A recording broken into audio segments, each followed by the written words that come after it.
سلیمان علیہ السلام نبی اور بادشاہ۔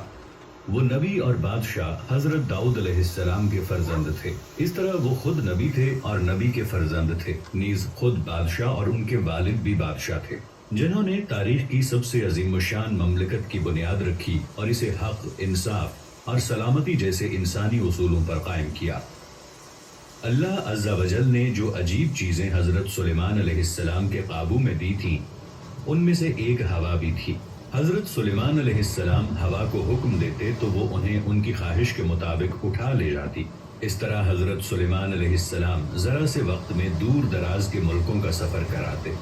اسی طرح جنوں اور شیطانوں کو بھی ان کے قابو میں کر دیا تھا، جن میں سے بعض معمار تھے جو وہ ساری چیزیں تعمیر کرتے جن کا انہیں حکم دیا جاتا، بعض غوطہ خور تھے جو سمندروں کی تہوں میں اتر کر خزانے نکال لاتے تھے۔ اسی طرح ان کے لیے پرندے، جنگلی جانور اور چیونٹیاں بھی مسخر کر دی گئی تھیں۔ وہ سب سلیمان علیہ السلام کے مددگار تھے ان کی سلطنت میں بھلائی، خوشحالی اور ترقی کے حصول میں، تاکہ وہ سب پرسکون اور اچھی زندگی بسر کر سکیں۔ اسی طرح اللہ تعالیٰ نے حضرت سلیمان علیہ السلام کو حکمت اور گہری سمجھ بھی عطا فرمائی تھی۔ اللہ تعالیٰ نے حضرت سلیمان علیہ السلام کو پرندوں اور جانوروں کی بولیاں سکھائی تھیں۔ چنانچہ ایک مرتبہ جب حضرت سلیمان علیہ السلام اپنے لشکروں کے ساتھ پابہ رکاب تھے اور چیونٹیوں کی وادی کے قریب پہنچے تو ایک چیونٹی نے انہیں دور سے دیکھ لیا اور باقی چیونٹیوں کو آواز دے کر خبردار کیا اور انہیں اپنے بلوں میں داخل ہو جانے کا حکم دیا، تاکہ بے خبری میں حضرت سلیمان علیہ السلام اور ان کے لشکر ان چیونٹیوں کو روند نہ دیں۔ حضرت سلیمان علیہ السلام نے جب چیونٹیوں کی بات سنی اور سمجھ لی تو وہ مسکرا اٹھے۔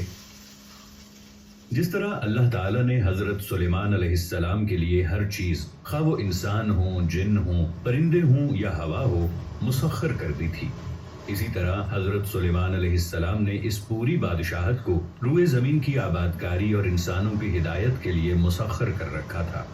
حضرت سلیمان علیہ السلام حق کے معاملات میں مضبوط اور طاقتور بادشاہ اور ایسے نبی تھے جو زمین پر اللہ تعالیٰ کی مرضی کو پورا کرنے میں اور انسانوں کے زمین پر بہتر خلافت میں لگے رہتے تھے۔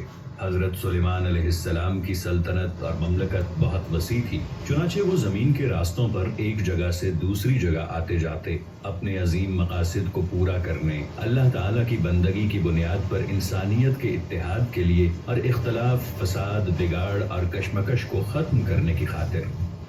نیز انہوں نے اپنی حکمرانی اور بادشاہت اور حکمت و نبوت کے ذریعے انہیں عطا کردہ ساری نعمتوں کو بہترین صورت اور بلند